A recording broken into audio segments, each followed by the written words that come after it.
10월 13일 사무엘하 15장 13절로 23절 다시 광야길로입니다.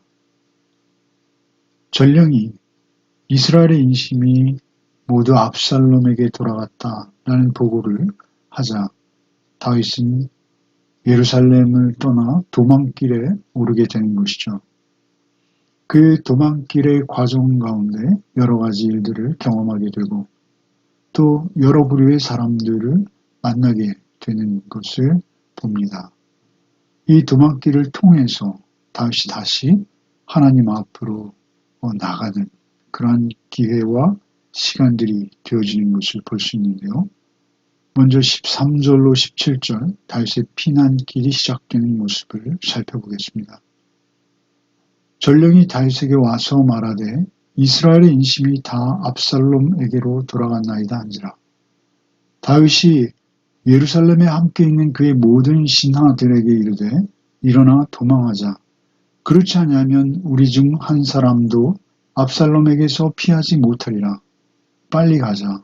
두렵건대 그가 우리를 급히 따라와 우리를 해하고 칼날로 성읍을 칠까 하노라. 왕의 신하들이 왕께 이르되 우리 주 왕께서 하고자 하시는 대로 우리가 행하리이다.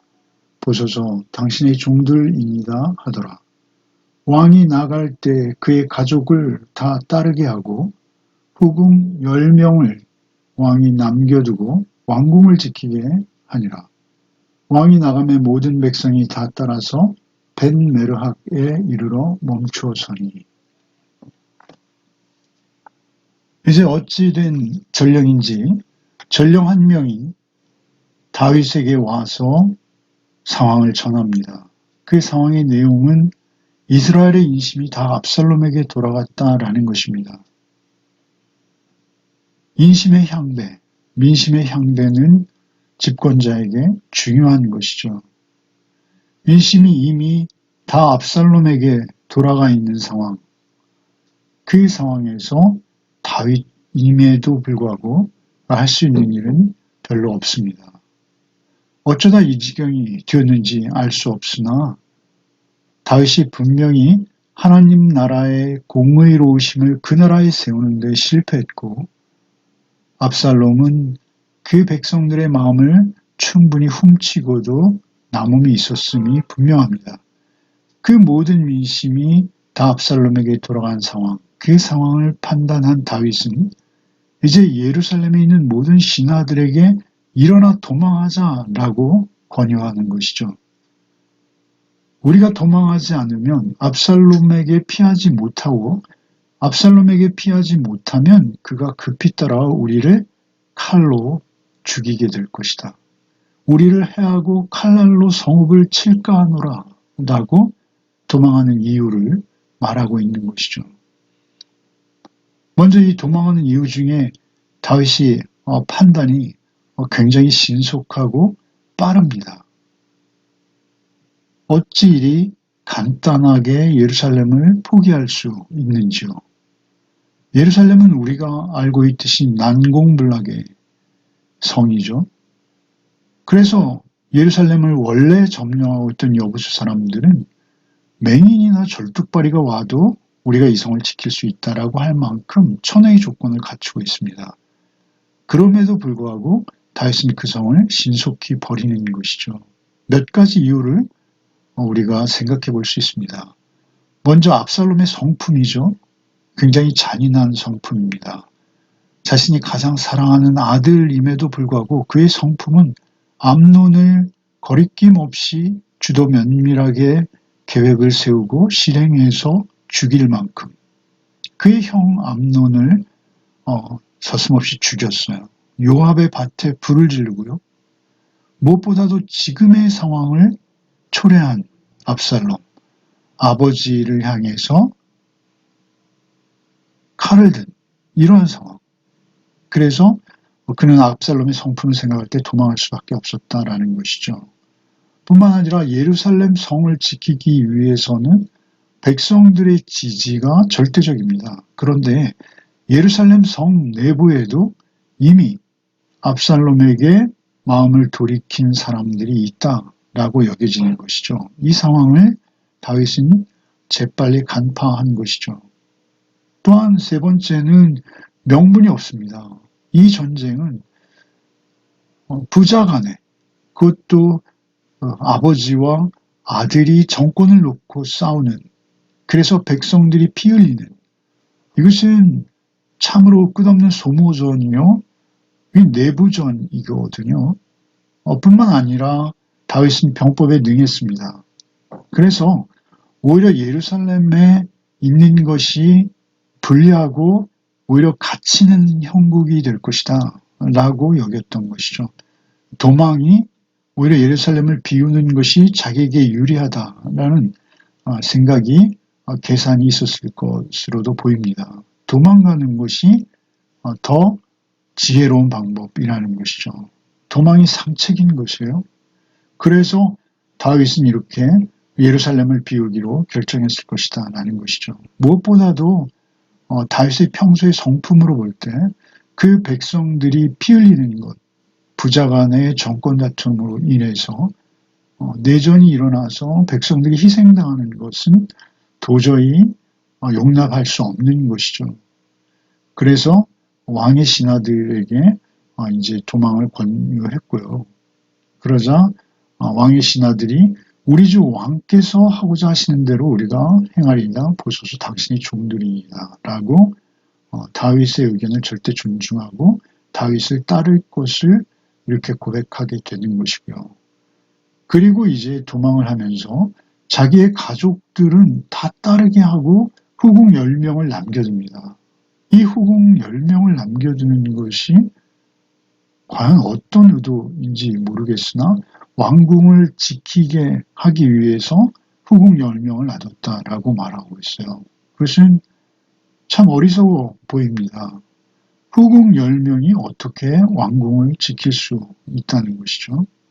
굉장히 가족들을 다 따르게 하고 후궁 10명만을 남기는 것은 굉장히 비정한 것이죠. 무책임한 것입니다. 그들이 전쟁의 상황에서 어떤 능욕을 당할 것을 몰랐을까요? 그러나 어찌되었던 하나님의 예언인 그 이웃이 다윗의 후궁을 달가 밧세바의 사건으로 인해서 나단이 하나님의 말씀을 전할 때 예언했던 그 징계가 이제 이루어지는 것이죠.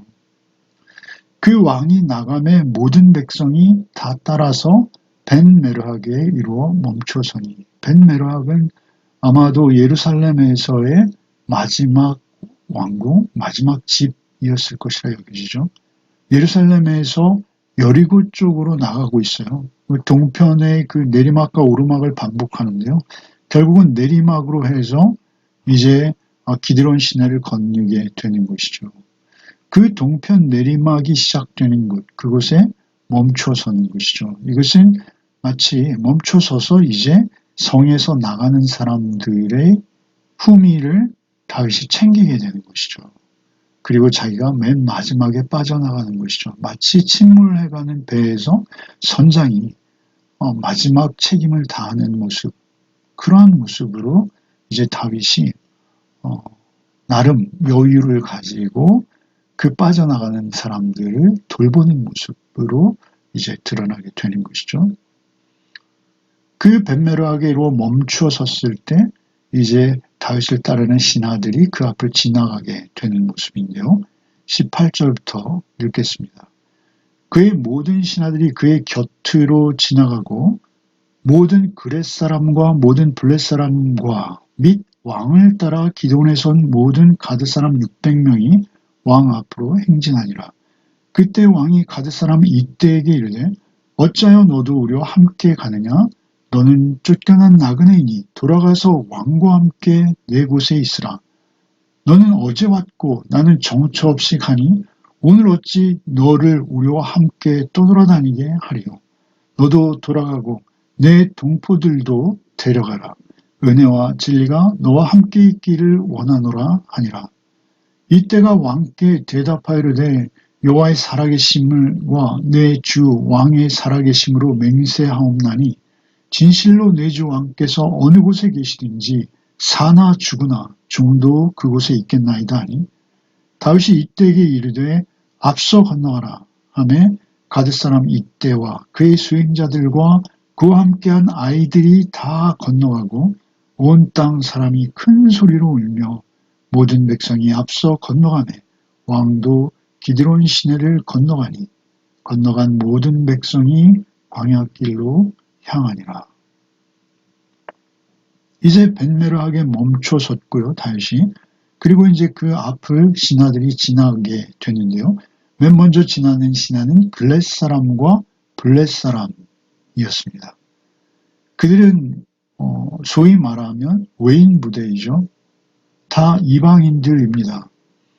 아마 그들이 다윗이 사울에게 쫓겨 다닐 때 억울한 자, 그리고 피난 온 자들, 그리고 또 블레셋 지역에 들어갔을 때 그들과 함께 했던 그런 사람들, 그리고 가데에서 나올 때 함께 따라 나왔던 사람들이라고 여겨지는데요.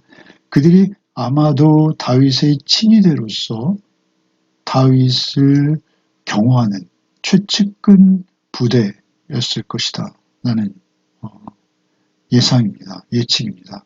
그 글렛 사람과 블렛 사람과 및 왕을 따라 가드에서 온 가드 사람 600명이 왕 앞으로 행진하니라. 가드는 블레셋 지역이죠. 다윗이 가드왕 아기스에게 피해 있었던 그 지역이죠.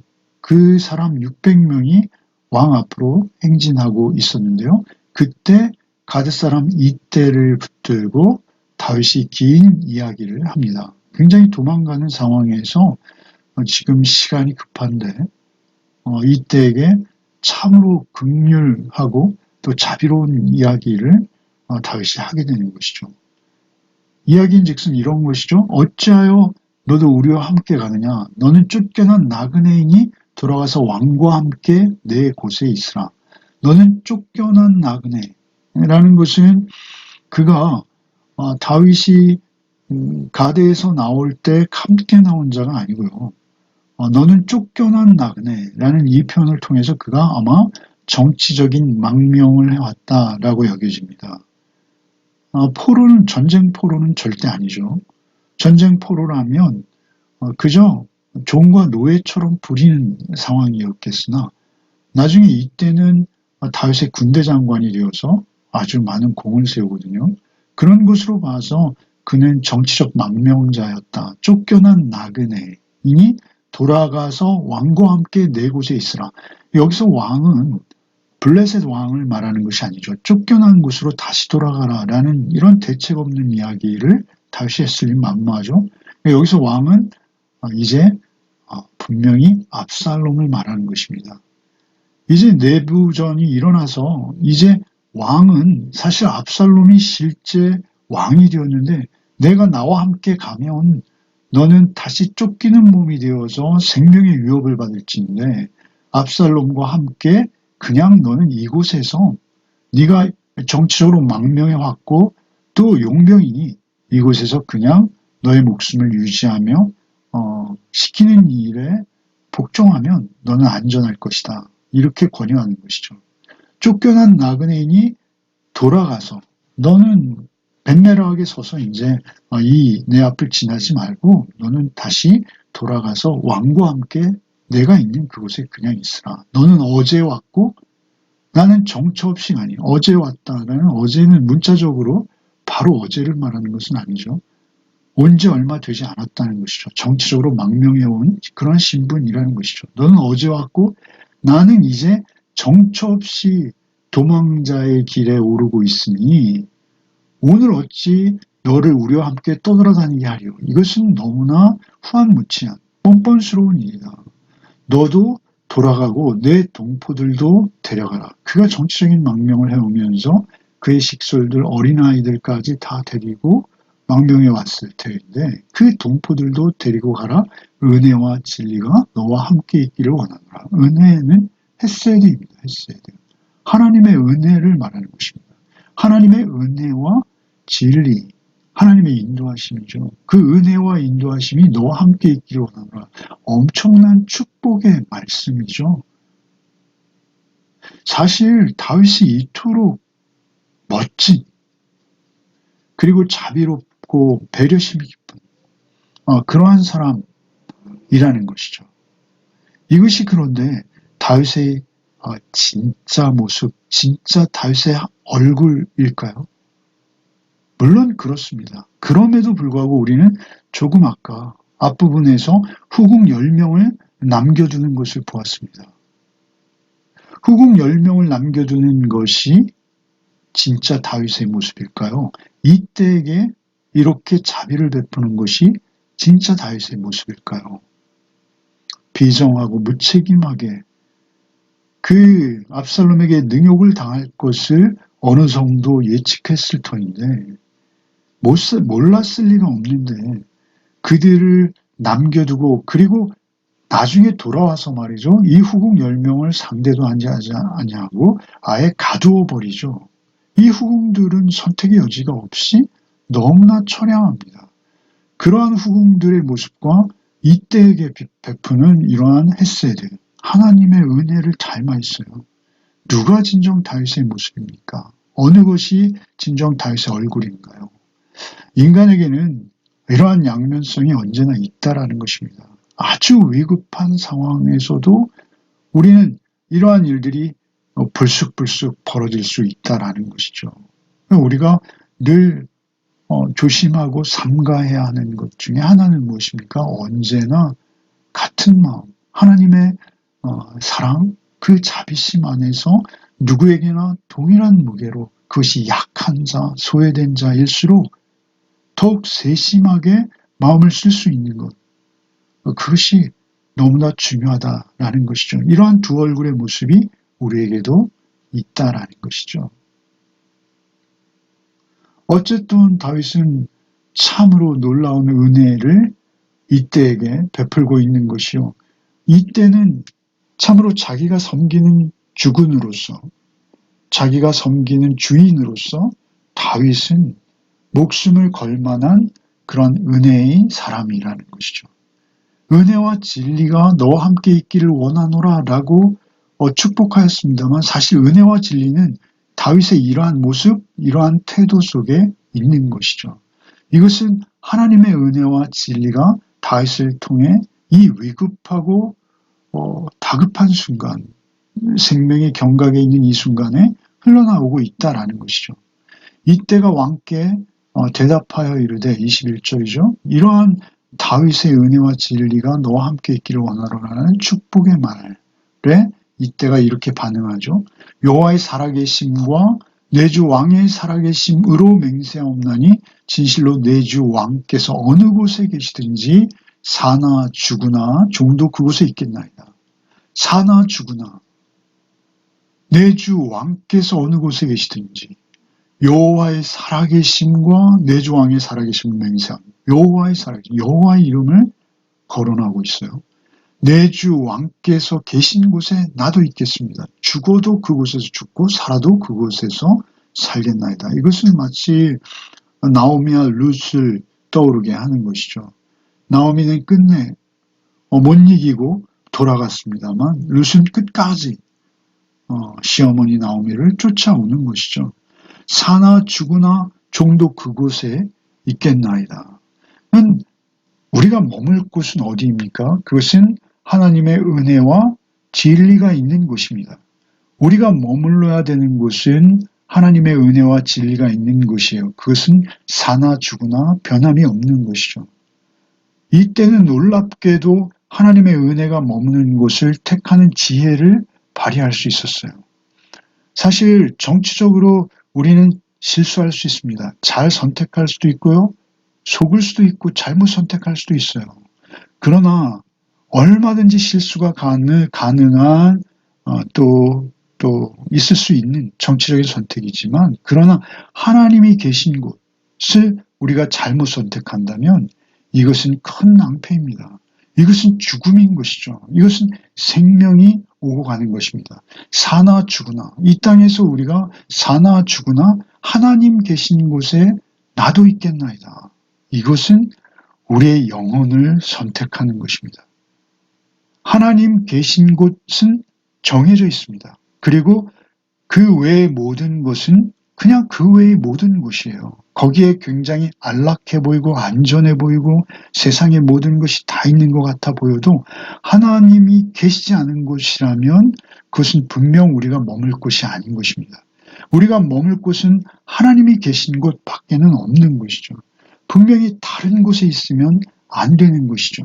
이때는 놀랍게도 메시아를 예표하는 그 다윗과 함께 있기를 선택하는 것이죠.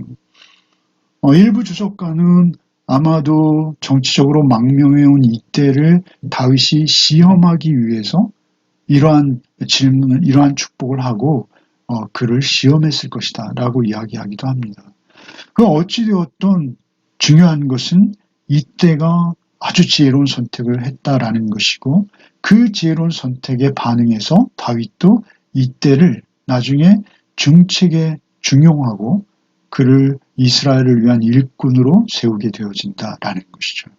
이방인 이때의 선택은 너무도 지혜로운 바른 선택인 것이죠. 다윗이 이때 이르되 앞서 건너가라. 그 말을 듣고 사나 죽으나 종도 그곳에 있겠나이다 라는 각오를 들은 다윗은 그러면 네가 나보다 앞서 건너가라. 나는 너의 보호자다.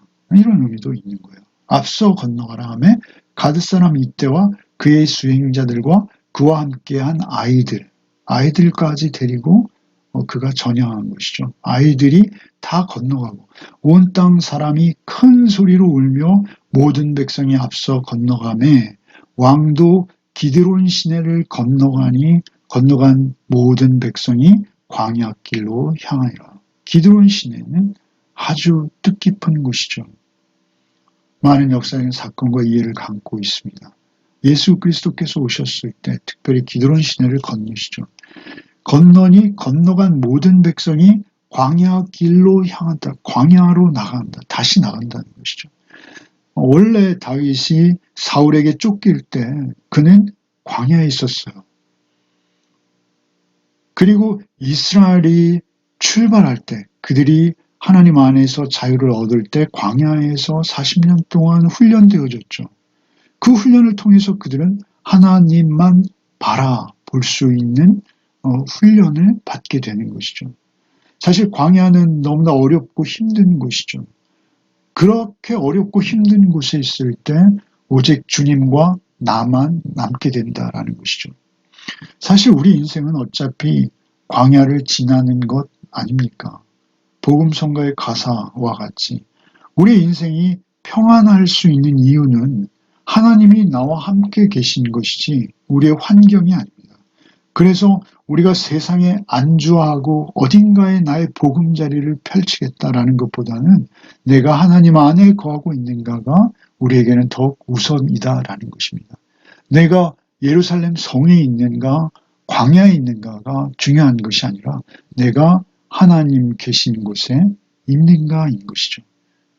사실은 내가 하나님 계신 곳에 있는 것, 그것이 우리에게 가장 큰 복이라는 것이죠. 광야일지라도 오늘도 우리의 인생 길이 광야와 같을 수 있습니다. 그런 광야와 같은 인생길이라 할지라도 주께서 나와 함께 계시면 그 어디나 하나님의 나라가 된다라는 것이죠. 오늘도 오직 주님과 함께 동행하는 하루의 삶, 한날의 삶이 되시기를 바랍니다. 기도하겠습니다. 주님, 감사합니다. 우리의 환경이 어렵고 힘들고 참으로 숨이 턱턱 막히는 것과 같은 그러한 상황일지라도 나에게 힘이 되시고 능력이 되신 하나님께서 나와 함께 계신다면 내가 하나님이 계신 곳을 선택할 수 있는 용기와 지혜가 있다면 하나님께서 나와 함께 하시고 또 하나님이 나와 함께 하심으로 말미암아 내가 사나 죽으나 종도 그곳에 있겠나이다 라고 고백할 수 있다면 우리의 인생을 전적으로 책임져 주시는 하나님이 우리 안에 계시니 우리에게 부족한 것이 없음을 고백합니다. 주님, 오늘도 우리와 함께하여 주옵소서. 우리의 인생길에 오직 주님 한 분만 온전히 모시고 주님과 한 걸음 한 걸음 광야길에 걸음걸음을 떼어놓는 우리의 복된 삶이 되게 하여 주옵소서. 주님께서 오늘도 우리와 동행하심을 믿사올 때 그리스도 예수의 이름 받들어 기도하옵나이다. 아멘.